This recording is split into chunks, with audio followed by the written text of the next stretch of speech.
Welcome to the Lawyerist Podcast, a series of discussions with entrepreneurs and innovators about building a successful law practice in today's challenging and constantly changing legal market. Lawyerist supports attorneys building client-centered and future-oriented small law firms through community, content, and coaching, both online and through the Lawyerist Lab and Accelerator.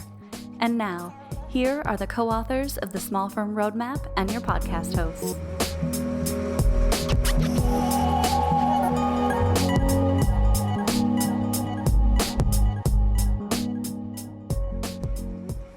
Hi, I'm Laura Briggs. And I'm Stephanie Everett, and this is episode 308 of the Lawyerist Podcast, part of the Legal Talk Network.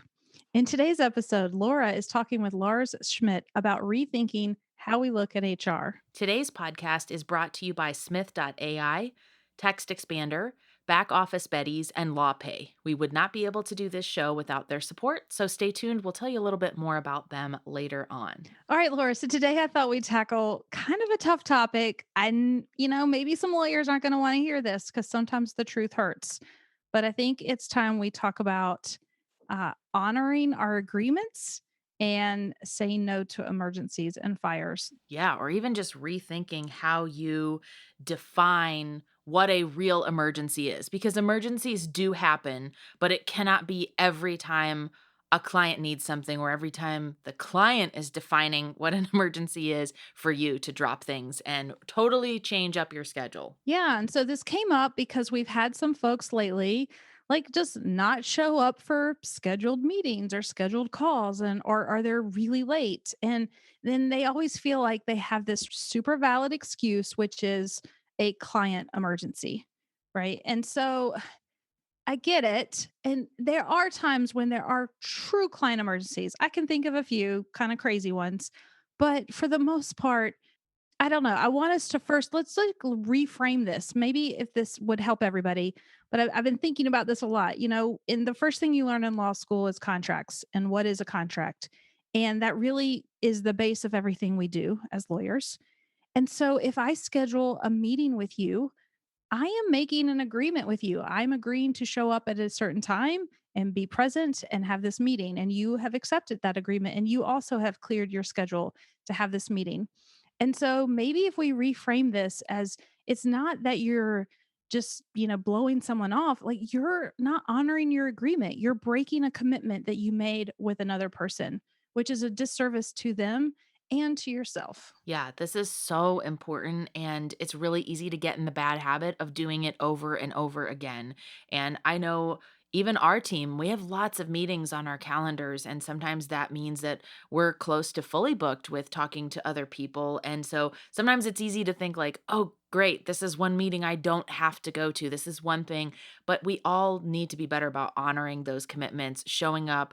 And in a way, you're really deciding what is important in that moment, right? You're really deciding to let this other thing take precedence over what is a commitment you've already made to somebody else and to yourself and to your firm. And so outside of true emergencies, maybe we can start to work towards not having that happen as much. Yeah, and you mentioned a great point here is that sometimes and maybe especially if you're a solo, like if you don't have a process or a system to handle things as they come up, it might always feel like an emergency and then you're in a world where you're just jumping from fire to fire and you're never really doing the good work and the deep work you need to do. And so can you, take a moment, step back when that thing pops up, and test like, is this really a drop everything moment? Because chances are it probably isn't. Yeah, and you still have that ability to leave in your schedule some of the flexibility or need to adapt when a real emergency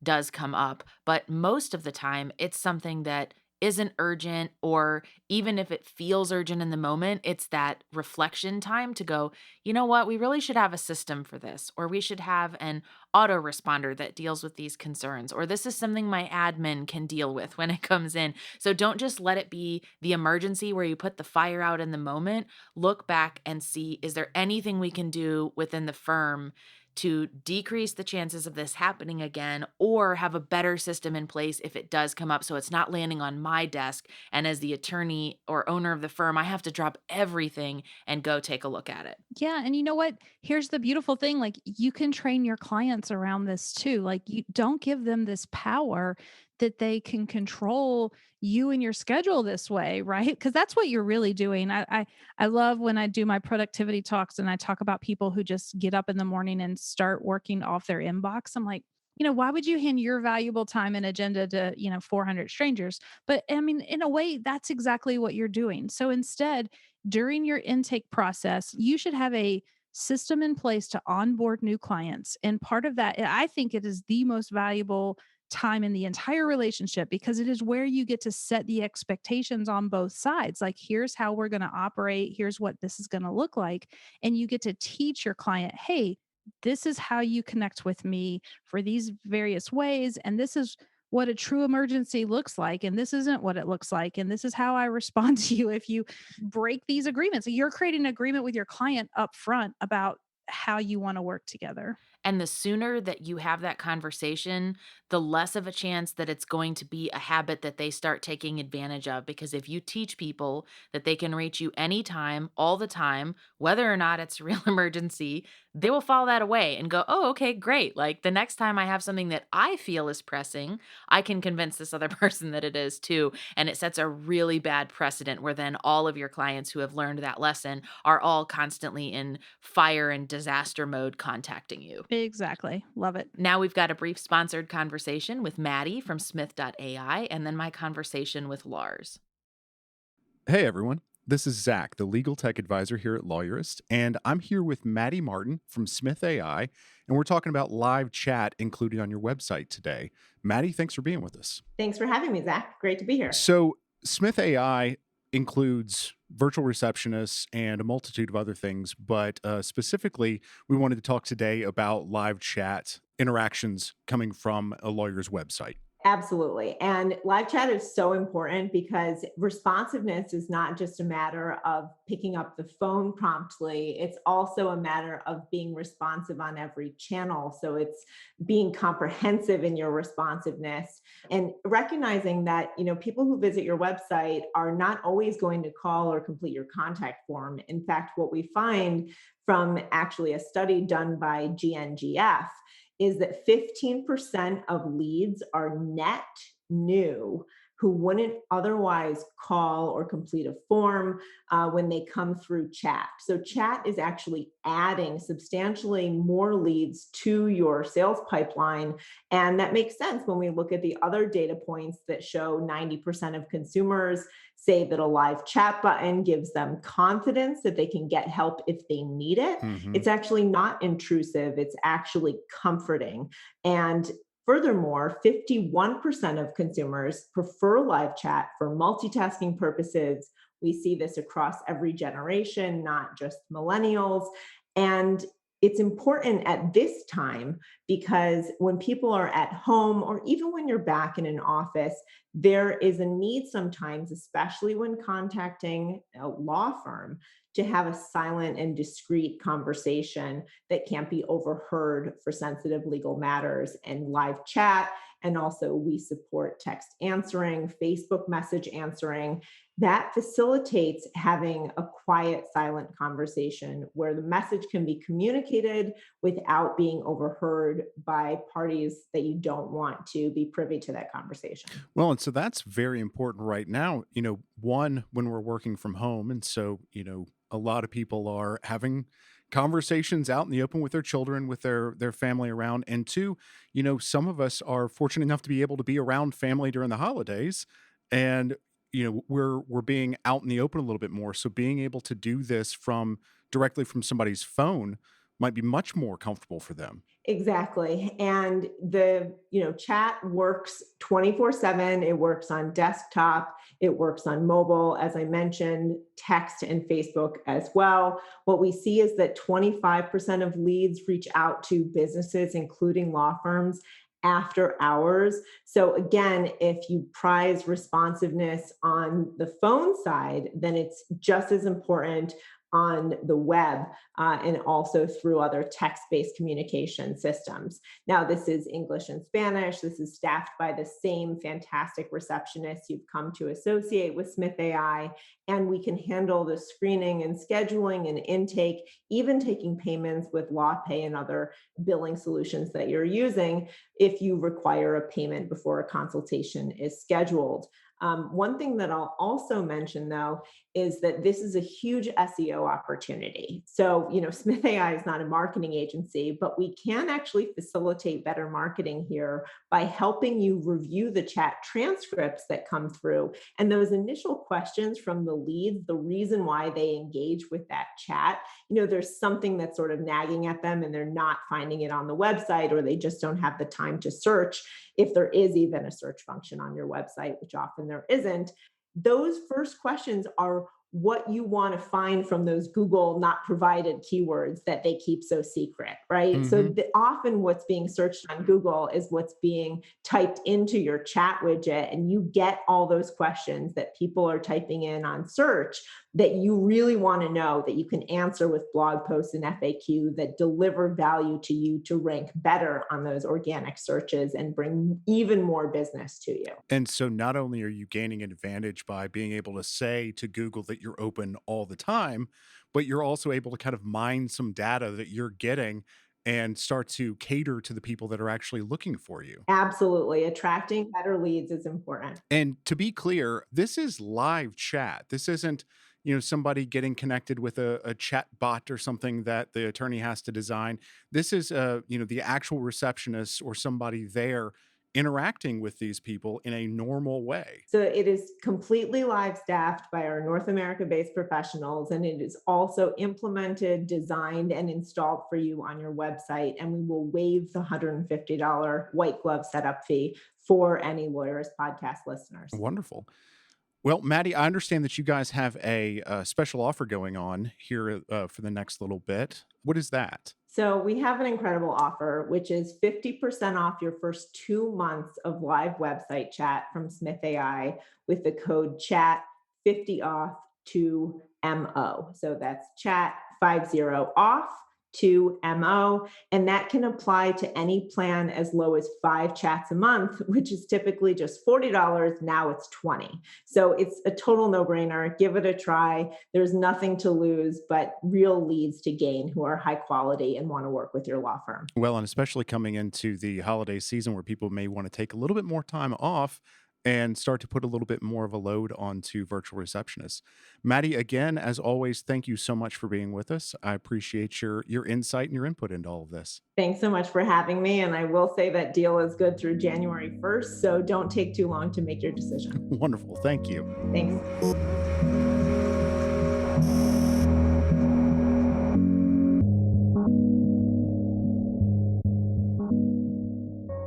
Hey, I'm Lars Schmidt. I'm the founder of Amplify and author and podcast host of Redefining HR. Welcome to the show. We are so excited to have you.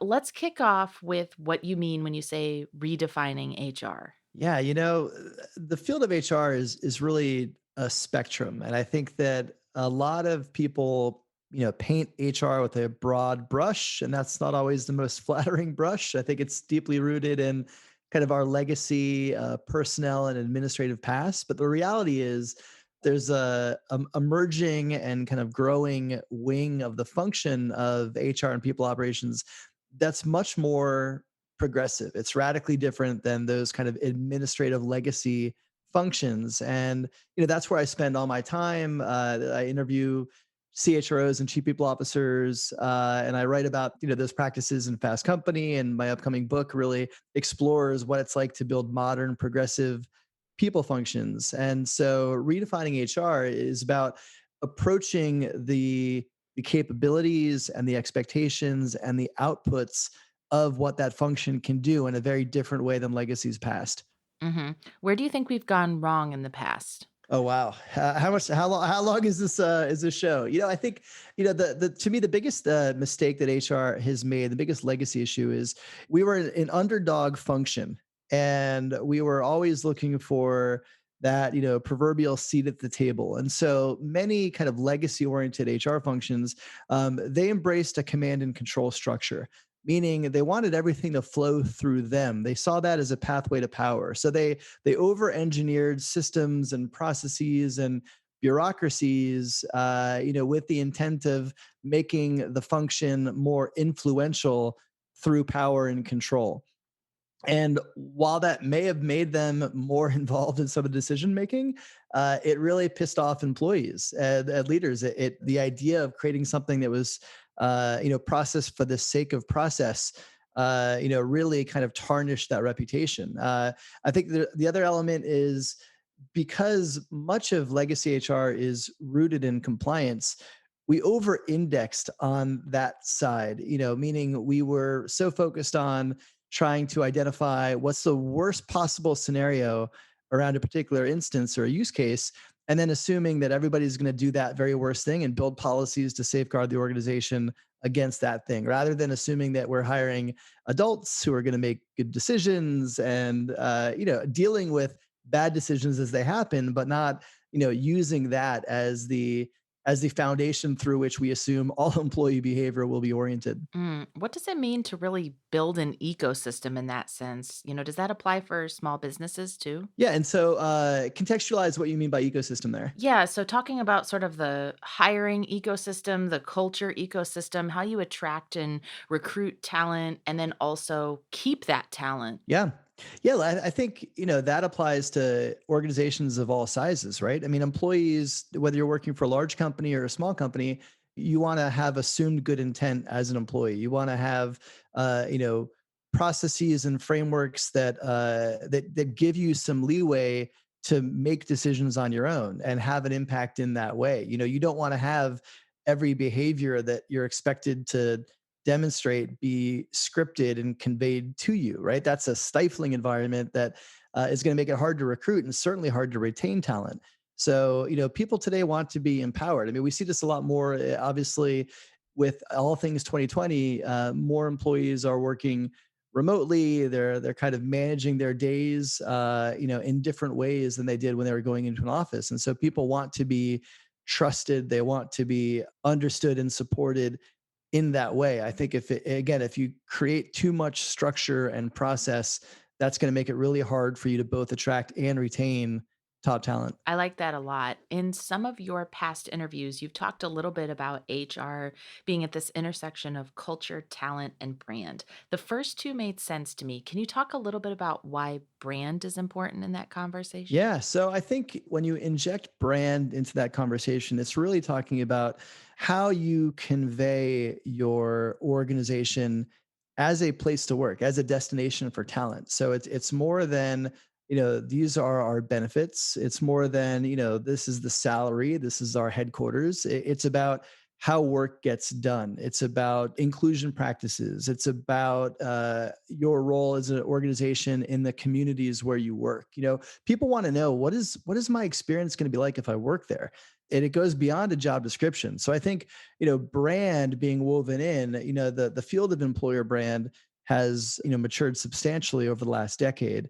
And now I think when you look at companies that are really effective at recruiting, they're effective because they're able to help prospects get a sense of what it's like to work there, beyond just, here's a static job description with responsibilities and qualifications, but here's a window into the work experience. Here are the kind of people you're going to work with. Here are the kind of problems you're going to solve. That is where brand gets injected into that equation, because ultimately, if you do that effectively, you're giving prospects a true view of what it is like to work there. And ultimately, when you do that, it's going to attract the kind of people that are drawn to that environment, and it's going to repel the kind of people that are not. And both of those outcomes are good. So that's why the role of brand is also has kind of increased in importance over the last several years. Yeah, I've read a lot of studies about people saying that increasingly it's about culture, it's about the work that they're doing that is less important than pay for a lot of different people. So I'm curious, as a business owner, how do you start that process of being mindful about brand and how employees are thinking about that in deciding whether to work for you? Yeah, I mean, I think that pay is absolutely still important. So I don't want to undersell the importance of pay. I mean, that's still, I think, one of the top drivers for potential employees, but it's not the only thing. And I think they want to know that they're going to be doing meaningful work. They're going to have developmental opportunities. They're working in an organization. There's a lot of hype around CSR in organizations and how that's a big driver for millennials. I mean, there's so many generational stereotypes that we fall into in in HR. I don't buy into that. That's not, I think everybody across generations has similar drivers. There's nuance to each, but you can't kind of paint an entire generation with the same, stereotypes. But I think that when you look at what employees value, it's the work they're going to be doing. It's the people they're going to be doing it with, right? And I think that is a big part of where branding has evolved. Is even 5 years ago, 10 years ago, companies with an old school approach, they didn't want their employees to be found, right? They didn't want their employees to have a great LinkedIn profile. They were afraid that if they did, that other companies would poach them. And so, they didn't really help them. But that's just backwards thinking. Talent is drawn to talent. People want to work with other great people they can learn from, they can build with. And so, especially if you have an organization that has some great talent, the more you can showcase that talent, the more you're going to be able to draw similar talent into the organization. And that is a piece that has definitely shifted. And I would say both of those mentalities still exist, but it's a great way to kind of determine, like, is this a progressive organization or is this an old school organization? Because that legacy thinking around kind of keeping all of your employees walled off or they might get poached. Talent is fluid anyway. If somebody has a better opportunity and you're not doing enough to retain them, they're going to leave. It doesn't matter whether they're quote unquote findable or not. So I think that's one of the kind of contrasts between, again, as you talk about redefining HR, kind of legacy thinking and modern thinking. Let's dig into that a little bit. You mentioned that if you're not doing enough to retain the person, they're probably going to leave. So, what would you categorize as best practices for doing enough to really make that person feel like they want to stay? Yeah, I think so much of this comes down to the relationship between an employee and their manager.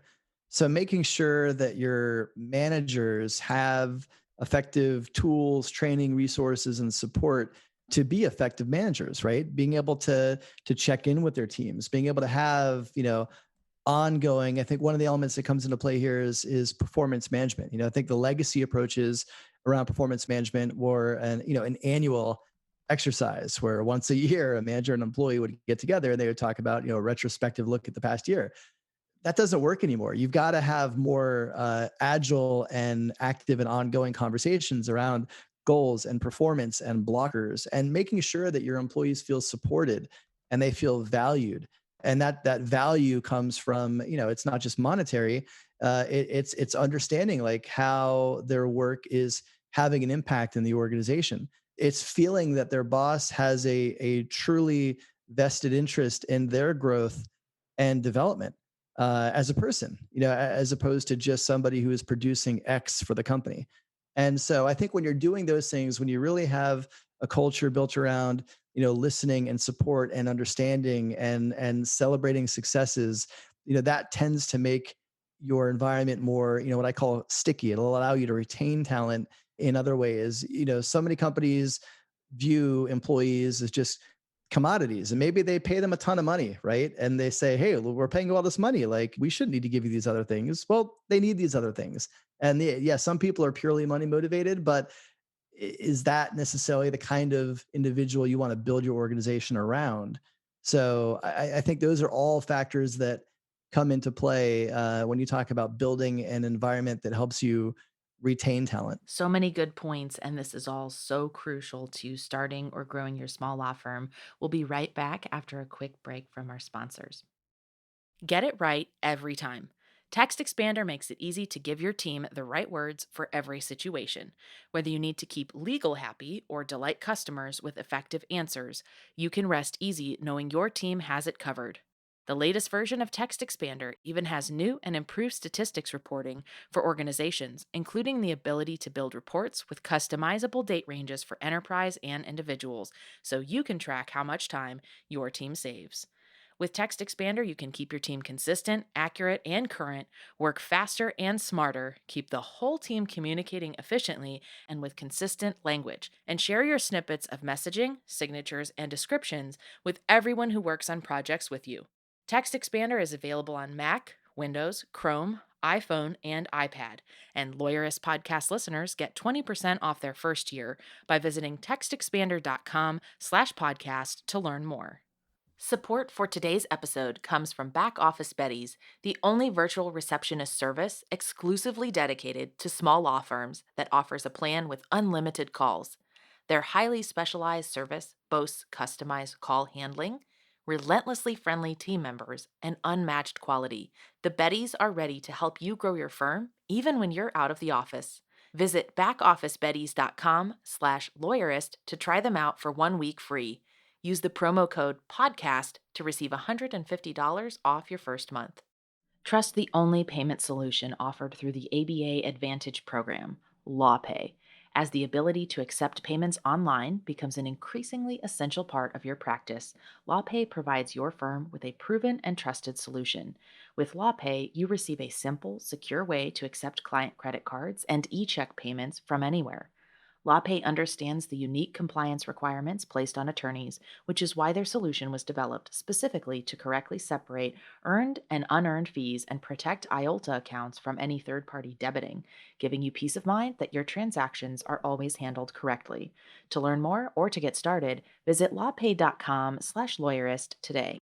So, one of the earlier things that you mentioned really struck me, and I hadn't yet thought about how pervasive it is. You kind of mentioned there's these generalities that we apply to different generations or even different industries about what they're looking for and what they're not. I feel like I see this everywhere. And so, Yeah. does that fit into this conversation around diversity and inclusion too, like not leaning so much into some of these stereotypes and then driving all of your HR policies that way because that's the way you've heard it, framed in the media or framed in research? Yeah, look, I think that if if you're building a people strategy that is informed and steered by generational assumptions that you're reading about on Forbes or somewhere else, like that strategy is doomed to fail. Like I think that there are commonalities. Like people want to be they want to be compensated, they want to be valued. I think increasingly now, flexibility is a huge draw, and that's not just for Gen X or millennials or Gen Z. Like all employees want to have a bit more flexibility. Like the idea of some of those traditional job constructs around 9 to 5, 2020, if anything, has kind of blown that up to an extent. Like many of us are working from home, we're working different hours, we're juggling childcare, so many different things that are happening that are radically different than they were in 2019 and before. So, those shifts are for many of us here to stay to some extent. And so views around building inclusive and representative organizations, views around building organizations that maybe are driven by more than just the bottom line. Like these are things that employees more broadly are interested in, and but not necessarily because there are more millennials or Gen Z in the workforce. I think it's more of just societal shifts that have impact our collective thinking that has kind of gotten us there, as opposed to, well, now there's less baby boomers in the workforce, and baby boomers valued X, Y, and Z, and now that's a smaller part of the workforce. So we're shifting our thinking in this way. I think it's more of just societal thinking that has shifted that impacts all generations in the workforce. Those are really good points. And I feel like a lot of this was already starting to happen before the pandemic and all of the changes that came in 2020. What do you think all of this means for all of us going forward? Are there other changes or big disruptions that we should kind of be prepared for? Or do you think it's just more about the widespread adoption of more flexible working styles and things like remote offices? Yeah, I think that the one thing is, I think we're never going back to the way things were in January of 2020. For people who are listening that have that assumption, like, eventually we're going to be done the pandemic and it's going to be business as usual. There's no more business as usual. Like that's gone. Like people will have offices again. They will have employees in an office again. So, I'm not trying to paint a picture where everybody has worked from anywhere. That's not reality either. But a larger percentage of your workforce in companies that have the ability to have people working from home will be remote, and that's going to also fundamentally change the kind of talent that we can tap into. You're no longer limited to a local geographic talent pool when you have, hybrid work structures where you have some people in an office and some people working in different cities, and some people may be working from anywhere. It broadens your ability to bring in great talent, more representative talent, right? You may be in a market that lean towards one demographic or another. When you have hybrid work structures and you can bring people in anywhere, you can be much more successful in making sure that you have an inclusive and representative organization. So I think that part is here to stay. I think employees, some of the kind of macro thinking that's been evolved in this is I think we think about mental health differently after 2020 that we did. And that trend was already starting to move in progressive HR organizations. Lots of companies began investing in health benefits around, mental health support and mindfulness and counseling. And, I think 2020 has shined a brighter spotlight on the need for that. And so I think that the way we think about benefits and supporting our employees is changed and will remain that way as we kind of move beyond the pandemic. So there's not a specific thing where me to say like this is a seismic thing that isn't on our radar today but will be 1 year from now. But I do think that a lot of these things that we've adapted and adopted over the course of 2020 will be remaining, even if not to the full extent they are this year. A version of this will still be part of how we operate moving forward. I love all of that. Now, do we translate the existing recruitment and hiring process directly over if you're now doing it remote, or if you're more open to the idea of using flexible talent like freelancers or hiring people in other locations, even if you might still have a home office? Are there things we need to be mindful of going forward with recruiting and hiring that maybe we wouldn't have thought about? Like, I'm just wondering, how much does the existing process like transfer over, if at all? Yeah, I mean, elements do, but certainly not identically the way we did things when we were co-located in an office. Like for one, the office amenities aren't really that important for people that are, not going to be spending much time in your office. So, maybe you've got a amazing headquarters. That's not really going to be a selling point to somebody who's not going to be based in your city. So I think companies that, from a recruiting perspective, companies that can do a better job of conveying what work is like for them now and moving forward, right? So, we shifted to remote after the pandemic, or we shifted to a hybrid model. This is how work gets done. This is how we operate. We have people across these different countries, time zones, et cetera. Here's a standing meeting we do every week to make sure everybody's aligned. We use, Slack or whatever communications tool to keep everybody informed. Like I think recruiting now will have to do a better job of conveying what their, current and post-pandemic reality is for their operating rhythms of the business. I think that'll be really important so prospects get a clear understanding of what they can expect if they're working there. So I think that's certainly one element of how things will change. Onboarding. We've got to think differently about onboarding. When we have people showing up on day one in your headquarters and you can schedule lunches and meetings and things like that, that's great. What do you do when they're remote? You have to adapt, how you think about onboarding. And then the last piece is you also really have to be intentional around how you communicate. I think in the early days of the pandemic, most companies that had an office and moved to remote, they basically just, ported all of their corporate communication cadences, rhythms, rituals, et cetera, to a remote version of that the system that was designed for an in-office experience. I think if companies are moving forward and they're going to remain, fully remote, or I think most companies will actually be hybrid once it's safe to go back into offices. It'll have some people in an office, it'll have some people not in an office. So it'll be more of a hybrid structure. They have to think about, do they want to build their operating rhythms for remote?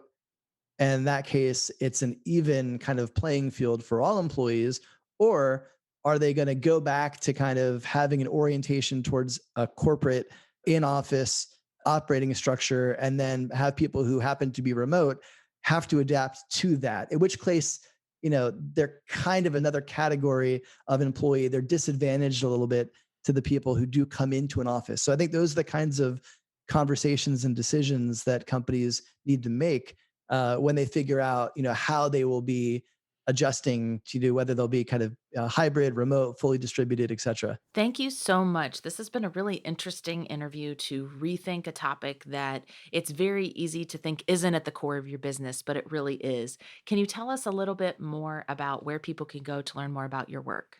Yeah, so Redefining HR is the name of my podcast and my book. So you can find links there to past shows. The podcast is mostly oriented around interviewing CEOs and CHROs and chief people officers who are building kind of next generation progressive people teams and capabilities. So for listeners that are interested in learning more about that, the podcast is great for that. The Redefining HR book is really a deep dive into how you build a modern people function from the ground up. And so it talks about a lot of the foundational elements of modern HR, from people analytics to diversity, inclusion, and belonging, and to employee experience, and remote and distributed. Obviously, you can't have a book coming out now without talking about that. And then, you can learn more about me as well. My website is amplifytalent.com, and you can learn more about my consulting and HR executive search services there. Well, thank you so much. Yeah, thanks for having me on, Laura.